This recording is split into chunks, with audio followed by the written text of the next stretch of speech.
Happy May the 4th, everybody. Today, May 4th, is Star Wars Day. And how fitting that today, the trailer for the new show on Disney Plus, Kenobi, was gifted to us. I woke up this morning at 7 a.m. to a notification going off that Star Wars Kenobi, the official trailer, had dropped on YouTube from Disney and Lucasfilm. I tried my damnedest not to watch it. And guess what? I didn't. I didn't watch it. I was able to withstand the peer pressure and the little Johns on my shoulders going, just watch it, John. Just watch it. Nobody will ever know. But then you wouldn't get a genuine reaction from me now, would you? No, you wouldn't. But from what I understand, a little bit I have read on this show is actually bringing back Ewan McGregor and Hayden Christensen. Ewan, however you say his name. Clearly, out of all the actors that have played in Star Wars, he is my favorite. And I know the prequel trilogy is, it's not everybody's cup of tea. A lot of people didn't like the prequel trilogy. Some people prefer it over the original trilogy. And then there's some that are just in the middle with it. I'm one of those that's in the middle with it.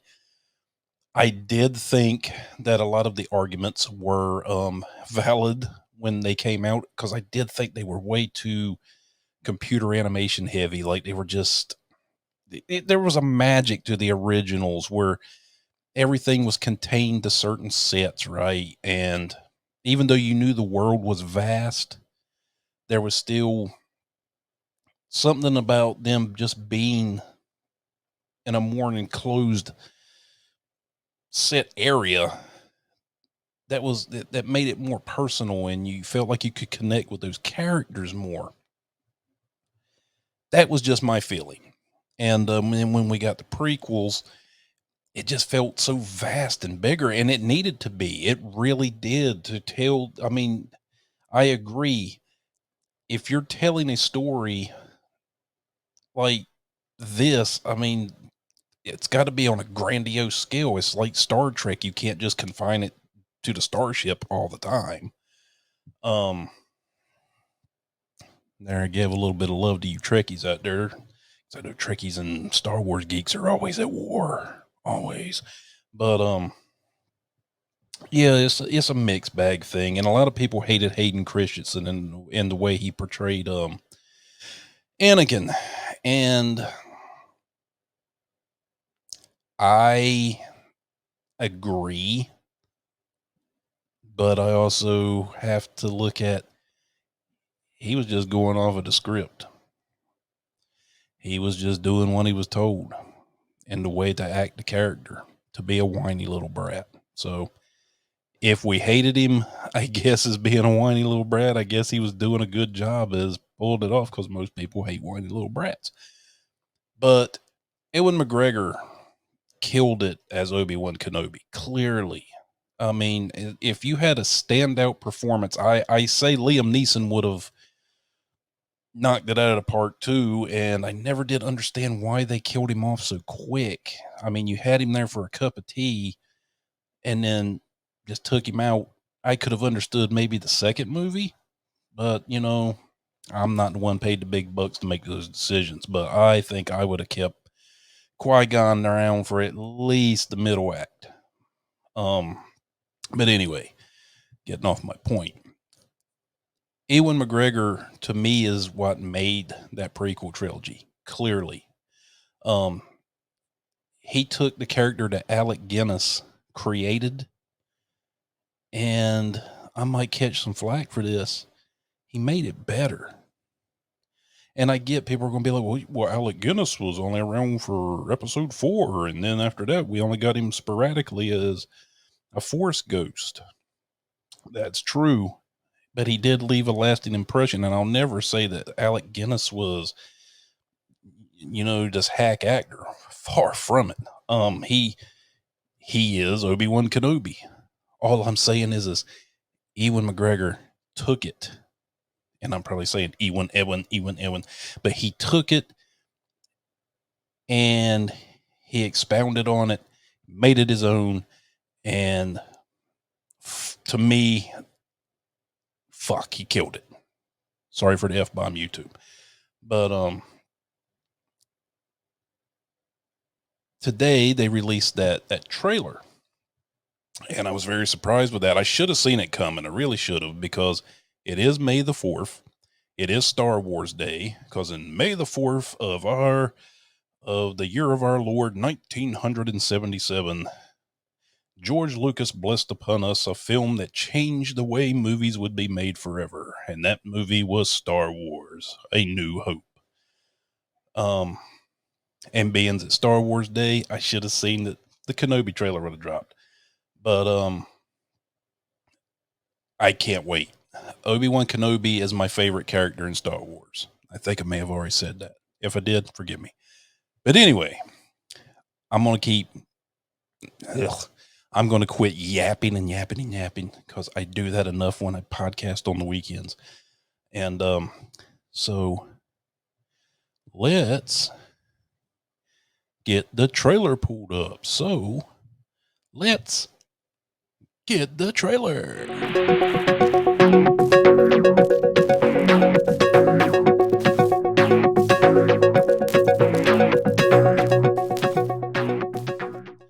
All right, so here we go. 5, a 4, 3, and a 2, and a 1.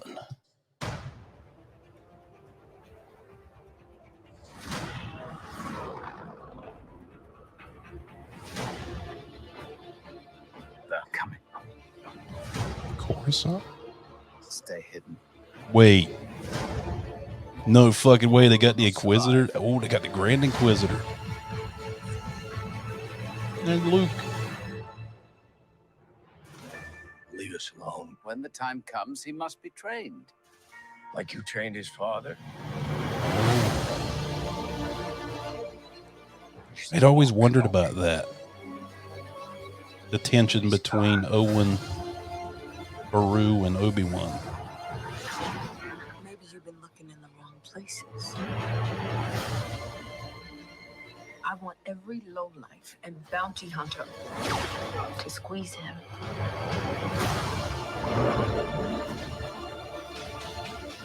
You can't run, Obi-Wan! You can't escape him!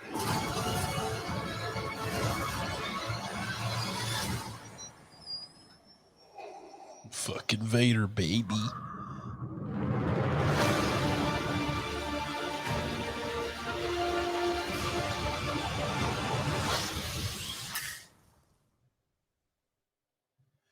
All right. I'm down. But I have a lot of questions. So they got the Grand Inquisitors, or the Grand Inquisitor and the other Inquisitors, which I had wondered if they were going to do that, being they've been so prominent within like Star Wars Rebels and some of the books and even the video games like what was it, Jedi Fallen Order that just came out about 2 years ago. God, it's been 2 years already since that game came out. I think they're making a sequel to that game actually, but so yeah, they've got the Inquisitors. But that makes me wonder, are we going to get maybe Ezra and Kanan? Maybe somewhere along the lines in this. I'm not saying like if, in the first season, but you would think if you got the Inquisitors, we might end up getting Ezra and Kanan, which would be cool. I would like to see that. That's one question. Number 2 was a question kind of answered. I know this is probably such a minuscule thing for a Star Wars fan to ever even wonder, but I always wondered about the tension between Owen, Beru, and Obi-Wan, because, Owen and Beru are out there in the middle of Tatooine, moisture farmers, and all of a sudden, this Jedi shows up and just dumps this kid off on him, and the kid happens to be the son of Owen's his stepbrother, and there he is having to raise this kid, and you got to think, which when we watched New Hope, it was clear that Owen wanted to keep Luke away from being part of anything to do with the Jedi, because obviously Obi-Wan had to have told him what happened to Anakin, and he knew that Anakin was probably Darth Vader. Now, he probably didn't know that Vader was in the suit, and I'm sure Obi-Wan, to an extent, thinks Anakin's dead too. And I'm pretty sure somewhere along the lines in this show, he's going to realize Anakin lived. Now, are they going to have Anakin and Obi-Wan square off? I don't think so, because in episode 4, it was clear that this was the first time the two had seen each other since Mustafar. And that was their second and final duel. And it finished with Obi-Wan sacrificing himself for Luke and Han and Leia and the rest of them to escape. And also he knew that putting himself within, becoming one with the Force was going to help Luke immensely, and he would be able to do more for Luke. I'm glad they're doing this, because they did do a book a while back called Kenobi, and it was really awesome. And it kind of filled in the gaps and let us see what Kenobi's life was like on Tatooine. And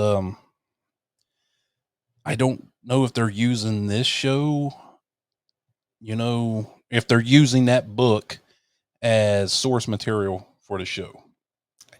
Doubt it very seriously. They might take some things here and there, because here lately Disney, since the day they purchased Lucasfilm, has pretty much said that anything that came before their purchase is now considered Star Wars legend, and they only handpick certain things to be canon because they wanted to create their own canon. But I'm really excited for the show. I think the show is going to be, if I'm still very apprehensive, and the reason being is because I've gotten my hopes up so much lately for Star Wars, and I've been let down. Boba Fett, I loved it, but there was a love-hate. I felt like, this is only my personal opinion, guys and girls. I felt like Boba Fett's first season could have just been him living with the Tuskens. The whole first season, him living with the Tuskens. Then the second season, he goes and takes over Jabba's crime syndicate. You see, pacing. You're not rushing the story. You're slowing it down. Slow is fast.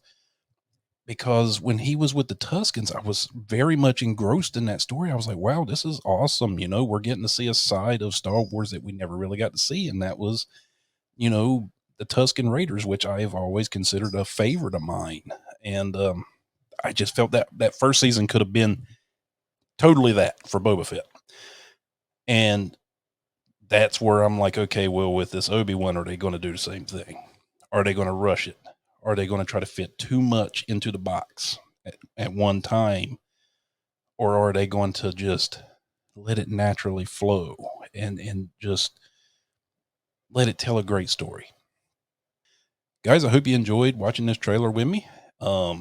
If you would, please hit that like button, subscribe, leave me a comment down there and let me know what you think, if you're excited for Obi-Wan. And with that said, thank you for joining me. And this has been your old buddy John, and I'll see you again next time on Behind the Feeds. Ooh.